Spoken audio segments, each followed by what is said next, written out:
So I'm going to talk about today about a patient that I saw about 3 weeks ago, and every single day I see patients in my practice with some form of pain. This particular patient, she was complaining of neck pain. She was told she had a disc herniation. Is it a disc herniation or is it something deeper? Gina is 55 years old and she came into my office complaining of neck pain, and at times, very few times, she notes that the pain can travel down her arm. She can't really pinpoint exactly where it travels down the arm, but she does report that it can go below the arm, it can go at times to the hand, but it doesn't follow a specific territory every single time, which is important, and I'm going to let you know why later. She's on the computer a lot from work. She works from 9 to 5. She goes from work and then rushes to pick up her kids, drive them to soccer. She handles her house responsibilities, and she tells me she's exhausted and the pain comes and goes. Sometimes even the pain shoots into her head upwards. So she saw a spine surgeon immediately because she was concerned and afraid of her symptoms, and the spine surgeon said that she had a disc herniation or a bulge, and that's the reason why she has her neck pain. And she was told also that it needs to be watched because most likely she's going to need surgery at some point. So she's concerned and she's limiting a lot of things. She's wondering if she's on a clock, if she's going to get worse, and she's limiting her exercise and some of the things that she actually enjoys doing because of what was told to her. She comes see me. I take a full history, which is more than just what I'm telling you now, and her neurological examination is normal, which means is that her reflexes were normal, her motor strength were normal, her sensation was normal. Her MRI of the cervical spine did not show what we call cord compression, or the word is myelopathy. But what we did see was on her MRI a small little disc bulge that was sticking out, which was not touching the nerve root at the level of C5, C6, which is a very common area. And the question here is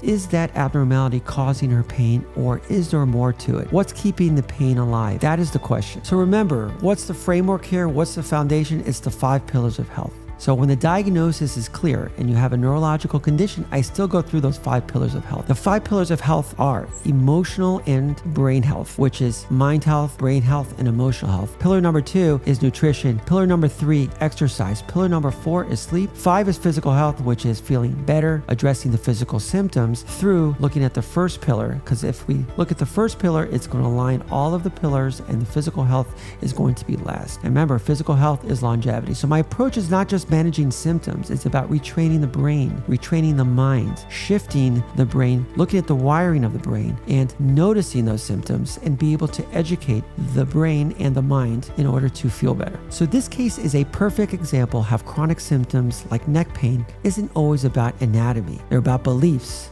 stress, mindset, and imbalance across all the 5 pillars. So let's talk about education and localizing the problem. This is what the neurologist does. I listen to the patient's symptoms. If they're fearful, scared, afraid, worried, concerned. I'm looking at the patient's pain. Does it turn on? Does it turn off? I'm looking also whether the patient's pain follows a specific nerve root, because that tells me anatomical location. When it doesn't fit a specific nerve root, then you start to question maybe the symptoms, whether it is attributed. And then you take those symptoms with the examination, and if the examination is normal, that is great. And if I do a nerve study EMG also, which is another tool that I use in my office, and I look at the symptoms and the symptoms don't match the finding on the MRI, then you want to start looking even more to it. If the symptoms match the MRI, again, you still want to use these 5 pillars of health. Think of the spinal cord as a highway, and think of the nerve roots that exit out of the spinal cord. So you have vertebrae and then you have nerve roots, and we label those nerve roots 1, 2, 3, 4, and 5. So here C5, C6 is a nerve root. Those nerve roots are exit ramps. So the highway is a spinal cord and the exit ramps are these nerve roots. We get into problems when we are compressing the highway. That's called myelopathy.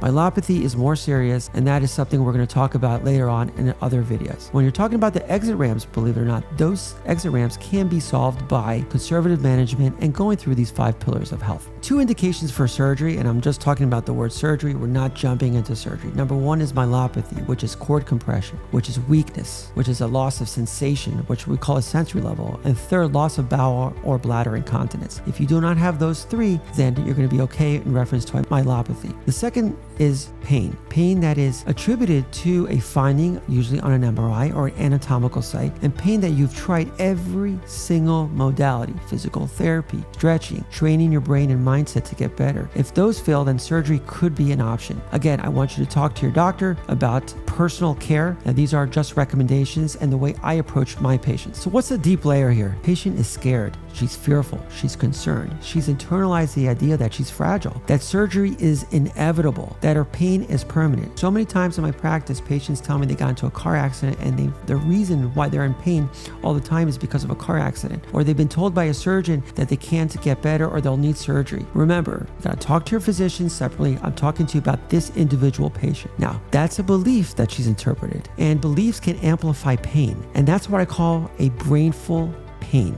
Being stuck in your brain, on hardwired system in your brain, because the belief that is brought down through the subconscious mind, usually if suppressed, will come out in the body. So the mind becomes hyper-focused on symptoms, which feeds the nervous system's fuel. Pain is not just physical, it's perceptual, and the brain, especially under stress, starts interpreting normal sensations as threatening. Let me say that again, normal sensations as threatening. So at times, yes, you can have a sensation traveling down the arm. That could be an emotional sensation. It's a sensation. The interpretation of the brain based on hardwired programs is protection, is threatening, because you're going back to those beliefs and those perspectives that were brought to you and instilled inside of you. So let's talk about the role of the stress and the sympathetic nervous system. So we're still on education. Let's talk about stress, because this is where emotional health becomes physical health. She's a single mother. She has no time for herself. She goes to work. Before work, she's packing lunches for the kids. She's taking her children to school. She's at work. She's going to soccer. She's sitting at the soccer games. She has no downtime. She's constant decision making. That's a recipe for chronic sympathetic overdrive, that fight or flight state. You're moving from adrenaline with contraction to cortisol. In that state, muscles contract, blood flow changes, breathing shortens, your neck, shoulders, and jaw absorb the tension. This is not a pulled muscle. This is a neurological holding pattern. It's suppression. It's repression. This is your body becoming bodyful. So I have 3 categories which we're going to talk about on other videos. I have mindful, I have brainful, and I have bodyful. So bodyful is absorbing, and it's the recipient from the donor, which is your mindful and mindful patterns, and this is where the body takes the hit, and that's the 5th pillar of the physical health. So massage helps, yes, it helps for a day, but after the massage, the pain comes right back. Physical therapy also can help, but it's temporary. But if the belief is still there and my neck is damaged or I'm broken, the symptoms will return. These are modalities that will help. The appropriate mindset, that first pillar, is so important because that guides all of the pillars that we're going to talk about. So pain becomes the mind's warning light, but the solution isn't to attack the pain. It's to address the story behind it. So let's get into the 5 pillars. Pillar number 1, the healthy mind. We must change that belief that she's fragile. The spine is strong. Her MRI does not equal a sentence. We begin with mindful awareness. We're starting to become more mindful, noticing the story without judgment. Now we're ready to reprogram it. She needs to know,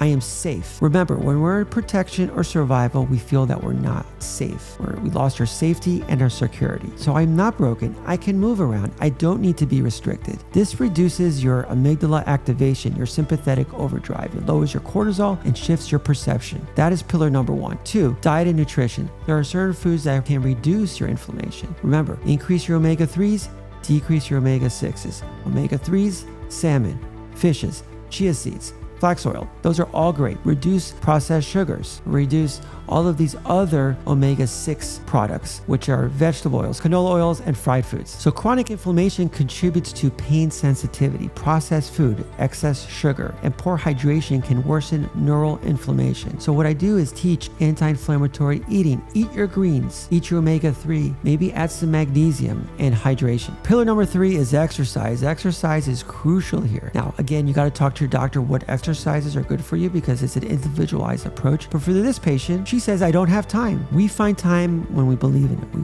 need to wake up earlier, or we drop the kids off at soccer, or as they're playing soccer, we can do stretches, we can do activities while your child is doing soccer at practice. There's time. There's time you can do yoga. There's time you can do breathing. 5 minutes of gentle cervical mobility exercises, 10 minutes of mindful stretching resets your posture and reduces nociceptive input. It reduces nociceptive, which is the pain input. Over time, you want to add resistance training. You want to build a core. Remember, core is built also mostly in your core, in your abdominal area, in your glutes. Very important into making a spine stronger. Remember, your brain is also a muscle. It learns through movement. So again, brain health is important here. It's the number 1 goal here. It's the number 1 and your foundation and your pillar. Sleep. If stress is high and sleep is poor, what happens to pain? Threshold is lower and pain is felt more. Without quality sleep, muscle tone increases, recovery fails, and pain circuits are sensitized. Remember, that sensitized nervous system causes a lot of symptoms in the body. So sleep is not optional, it's therapeutic. And 5, physical health and longevity. Neck pain is not just about the neck, it's about the body carrying too much physically, emotionally, and mentally. And even that weight on your shoulders is a metaphor. And I talk a lot into metaphors. Her posture tells a story. That subconscious mind is telling me about posture, about that limbic system, that nonverbal behavior. So let's help and let's rewrite it. So overall,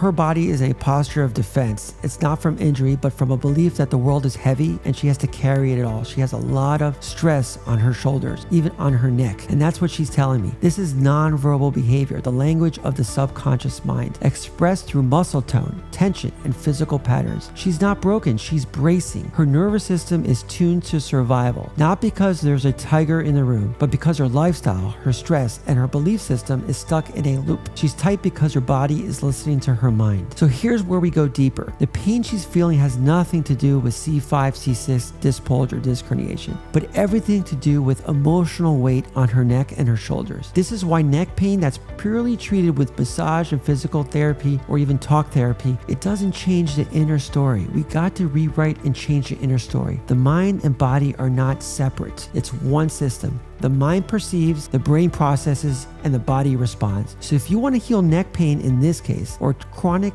tension, you must address all three: mind, body, brain. So in the future videos, we're going to explore breath work. We're going to talk about mindful movements. We're going to talk about somatic release techniques, not as alternatives to medicines, but as a complement to full neurological recovery. Because healing doesn't just start in the spine. It happens when the body finally feels safe enough to let go. So what did I tell her? I told her exactly this.